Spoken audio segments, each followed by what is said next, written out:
Hey guys, thank you for tuning in to this week's episode of the Government Sales Momentum Podcast. This week we have on Graham Plaster. He's the Expeditionary Ventures general partner, very much involved with investing in and raising capital for new technologies that can solve national security needs. He's very, very knowledgeable about things like the SBIR process, some other ways you can grab government funding, but also talks about venture funding and some different funding types that you can combine, because there are ways to get both government funding and venture funding and combine that with different programs. And we're going to talk about that. We talk about conferencing, a little bit about business development, virtual reality. We cover a lot of different topics, but I think that you are going to find, whether you're a new company with a new technology or you've been doing this for a while, I think there are a lot of nuggets in here that you can take away and apply to your own business. And then as a reminder, check out our website, richardchoward.com. If you'd like to work with us to help you improve your sales to the federal government, whether that's products or services, we have a lot of great programs that help businesses, and we offer a free 30-minute consultation. So that is richardchoward.com. And without any further ado, let's get on to the show.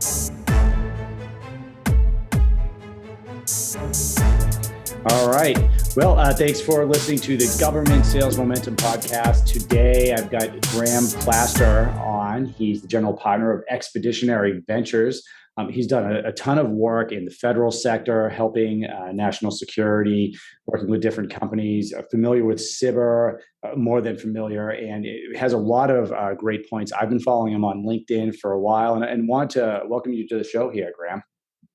Pleasure to be with you today, Richard. Yeah, no, thanks for coming on. I've been following you for a while now, and I've taken a lot of information from your posts and some of your interactions. And I know you do a lot, but I wanted to keep the podcast focused today. But, before we get into some of the things I talked about in the intro, maybe we could talk a little bit about your background. Sure. Yeah, I went to the Naval Academy, graduated right after 9/11, and served 11 years active duty. Most of the first half of that was surface warfare, so I was on ships. Then was the assistant dean of students at the Naval War College in Newport, Rhode Island. Got a master's degree while I was there, focused on the blogosphere in Iran. So really kind of had an academic background in social networking in the Middle East, and got picked up for the Foreign Area Officer program. From there, went to go learn Arabic in Monterey and came back to the Pentagon and served just one tour as a foreign area officer in the Army staff doing UN peacekeeping operations and Navy liaison work in the Middle East. So that was a really interesting tour from 2010 to 2013, and then got out, started a company called the Intelligence Community, Inc., which is a social network for people in national security, and have used that network since then to do a lot of crowdsourcing of different things. So we've crowdsourced tech solutions for government. We've done a lot of staffing recruiting services for small businesses trying to bid on government contracts. And in general, I do a lot of business development consulting. And in the middle of there, I've done some advisory work at the Pentagon, stayed in the reserves, and also done a lot of hands-on BD consulting for small to medium-sized emerging tech companies. Okay. No, that's great.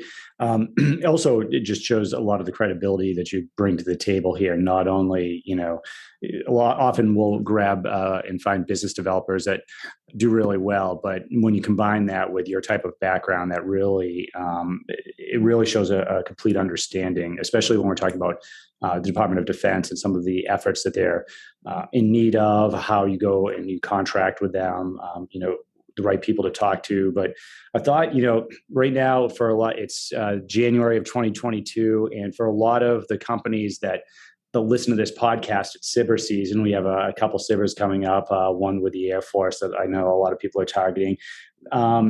Maybe you could talk a little bit about Expeditionary Ventures, and we could pivot to SBIR after that. But when you're looking at companies for emerging technology, what are you looking for? How do you take a look at the company and say, hey, what they have, that solution might be perfect for a military, Department of Defense, or national security need?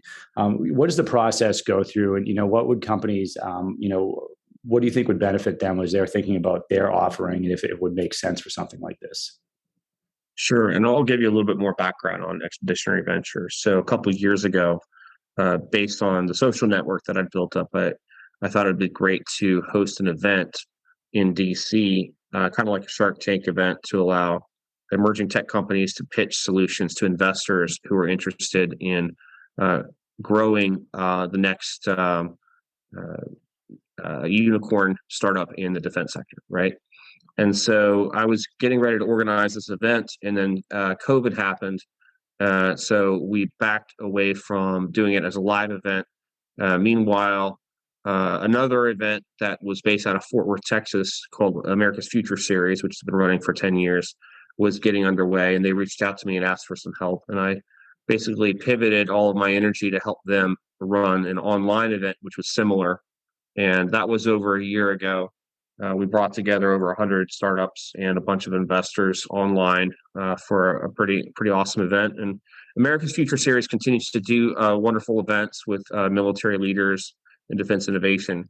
But coming out of that event, which was in 2020, myself and Jack Ryan and Nick Breedlove, who are both based in Texas and both Navy veterans also, we said we really think there needs to be a new venture fund focus on early stage hardware companies that have dual use in national security and the commercial critical infrastructure.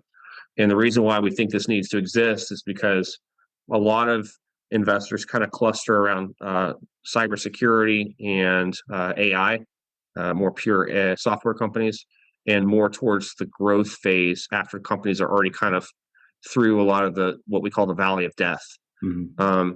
So we saw across the innovation ecosystem a real gap of capital at the early stage in the hardware space because it's got several layers of complexity in there. Government contracting is complex, hardware is hard, and early stage is risky. But we knew there were a lot of programs like the SIBR program and others that help to de-risk some of that. And we want to educate the investors across the country, the trusted capital, so the U.S.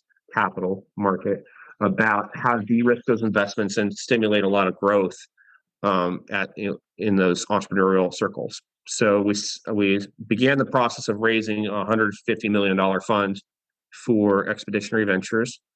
In the meantime, we also have already put about 20 companies on term sheets to do direct deals with some of our potential limited partners for the larger fund. So, and then we're talking about in the next 2 months launching a mid-tier fund, a rolling fund through AngelList, which I'll be able to get into more details with probably in February or March. But essentially, there's going to be, by the end of the year, probably 3 different options for investors to get involved with Expeditionary Ventures. 1 through direct deals, 2 through a rolling fund, which is a subscription-based fund where you pay quarterly to join.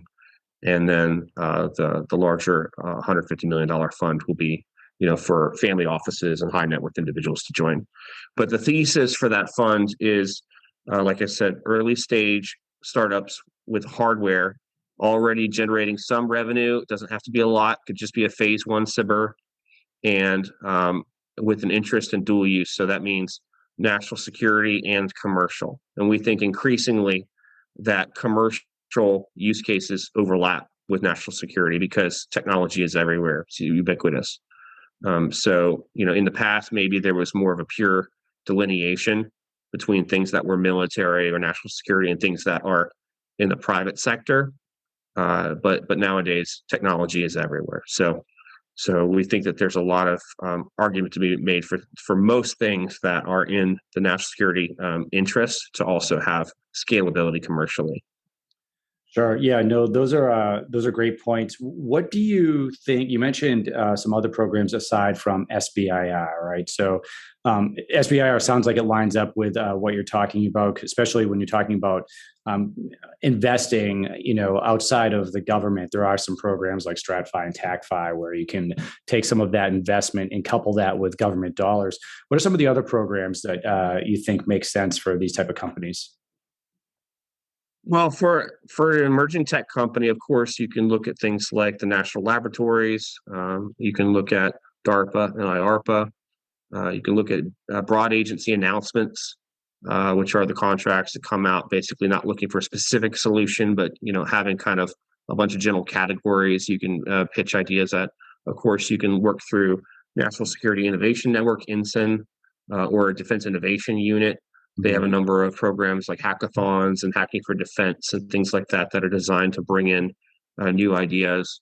You could, of course, go through different innovation funnels like Defense Innovation. You could look at Netopedia at Defense Intelligence Agency, or Naval X with the Navy, SoftWorks with Special Operations Forces. There's a long list of them, and I curate a lot of them for my email distribution, which is the Defense and Intelligence Innovation Ecosystem newsletter, DIIE.substack.com. And every Monday night, I host a live virtual happy hour where we feature different influencers across the defense innovation ecosystem. So the point is to try to bring people together for collaboration and then educate people on how to participate in a lot of these things. Yeah, that's extremely important. I think it's one of the things companies struggle with too, as they start learning a little bit more about government sales and get past the point where, they realize there's more to it than just seeing a solicitation and putting a proposal together, especially with a new technology where a lot of times they're not even going to see a solicitation because, what they have may be groundbreaking or innovative. And, maybe the government doesn't know they even need that particular technology yet.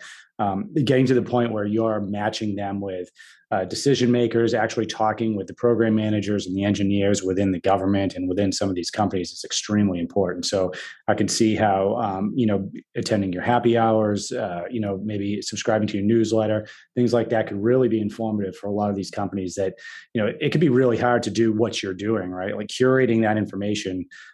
It takes a long time to even understand where to pull it all from. So it sounds like it is a great source for some of these companies that are interested in working with the government and developing their tech further. Oh, I appreciate that. I'd like to talk a little bit about virtual reality. We're seeing more and more efforts within the Department of Defense in particular being funded. Could you talk a little bit about where you see that going as far as maybe some of what you're looking at? I know I've seen a lot of it in training with the DoD, but maybe on that or some other areas where you're seeing VR and where you think it could go. Sure. Yeah. From 2013 to 2019, I was the senior policy advisor for the Pentagon on cultural training.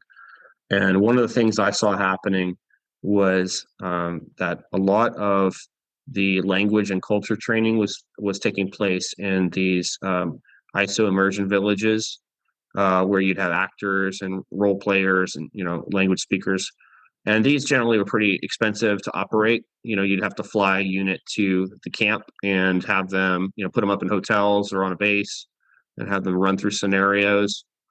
Sometimes in older days there were pyrotechnics involved, and a lot of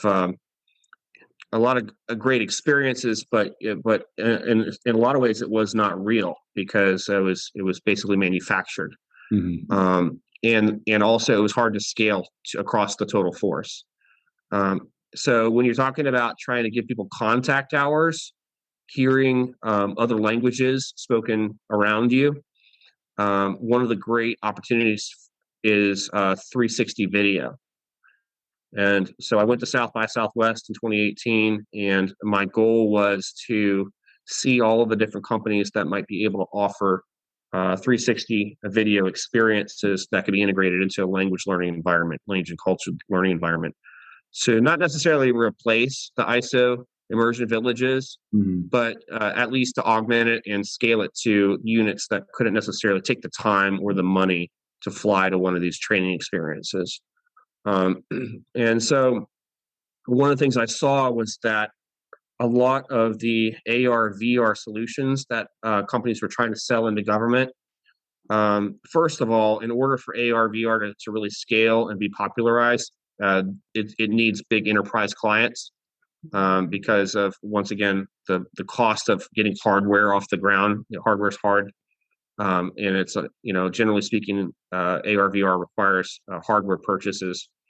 So you need enterprise clients like the government to buy in and say, yeah, this is how we want to do it. And The problem is that the companies that have the sales force to sell into a big enterprise client like government generally want to sell something more expensive. So if you have something that's a lower cost point on the scale of options, like AR, VR, then the thing that's more expensive actually has a bigger sales force. And you see that with something like AWS, right? It's, for the more expensive the price tag, the larger the sales force you get, and then you get to fill a whole event with a lot of salespeople, right? And then you changes the conversation. Right. So what I saw happening at South by Southwest was that some of the solutions that I thought were better for government were actually cheaper. They didn't have salespeople that would want to ever go after selling into government. Right. In particular, I thought 360 video, like authentic video, was the best solution for authentic language immersion. Getting to hear, for instance, a lot of people speaking Dari or Arabic around you in a video, I thought was better than having a game-like environment where you had game characters come up to you and talk to you in Arabic or something like that. But the price point for the game was much higher, right? So zoom out from that, and the influencers really in defense and intelligence, augmented reality and virtual reality are Tyler Gates and Sophia Mashasha, who run the AR VR Association chapter for national security. Tyler Gates runs a company, Brightline Interactive, which is a great systems integrator for everything AR, VR, and mixed reality. And Sophia, who was at Brightline Interactive, now works at AFWorks. So for anyone who's interested in AR, VR for defense, they should probably connect with Tyler Gates and Sophia Mashasha. Okay. No, those are great points. One of the and just working with clients and some companies on our side is the struggle from going from cyber phase 1, phase 2 and I'll talk specifically about virtual reality, right? In training, because it's possible to do some to cyber work, sell small scale, kind of like you're talking about some of those innovative technologies from smaller companies that don't have a huge sales team, right? Getting them into units within the government. But how do you transition that from, hey, some of these smaller sales or cyber phase 2 to phase 3 and beyond to those longer term funded government contracts? Do you have any thoughts around that particular problem set, or do you mainly focus in the beginning, kind of getting off the ground and some of the initial investment? What you're describing, what we call the valley of death, getting out of kind of the R&D flywheel and into a program of record is something that is important to the thesis of Expeditionary Ventures. We don't believe that every technology should be able to transition into a permanent, program or POM.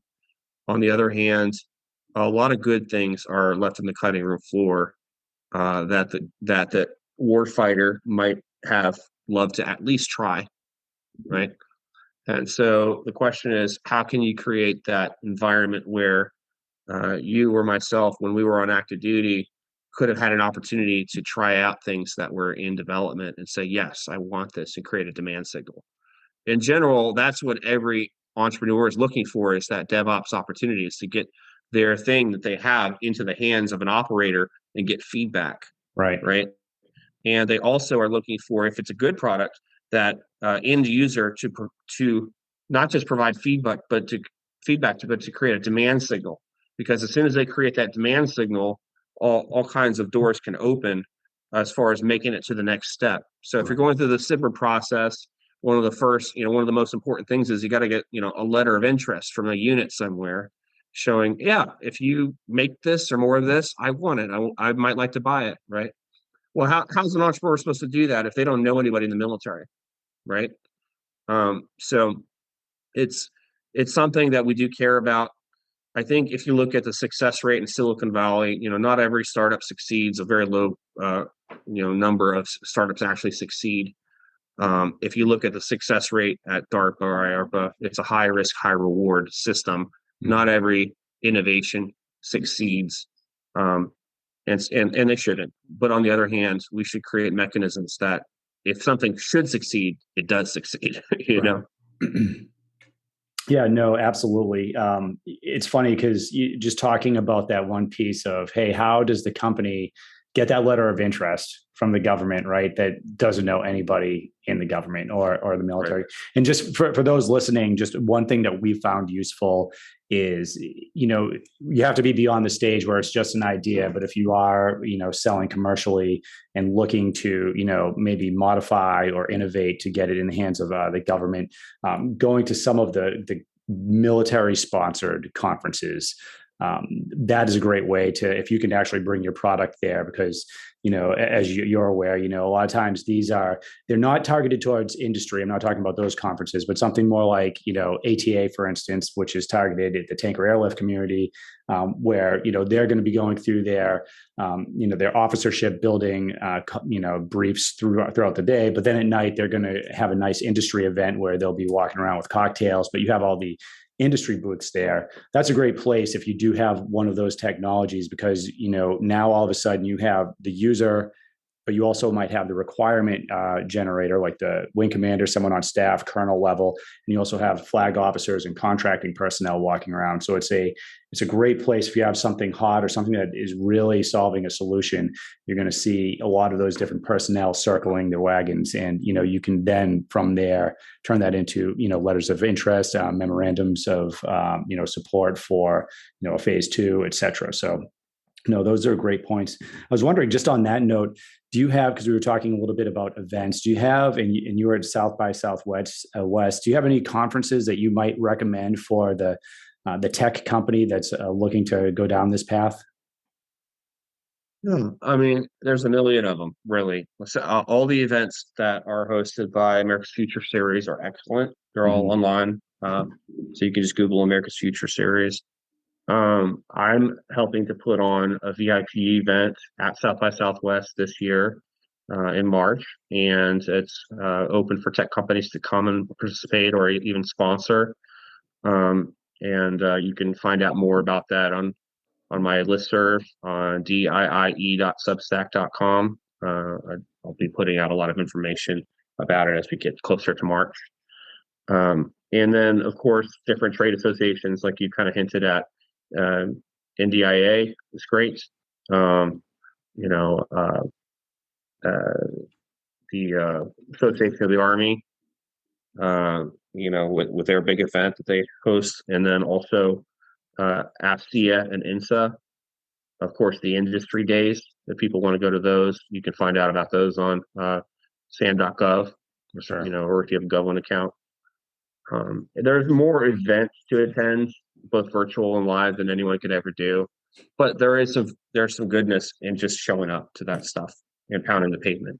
Yep. So you can get burned out real quick if you're a small business and you try to attend all of them and you're an introvert and you hand out a couple cards, you don't get anything back. But once you become a known quantity and you attend those and you start to actually become friends with people in uniform at the events, then the doors can start to open up.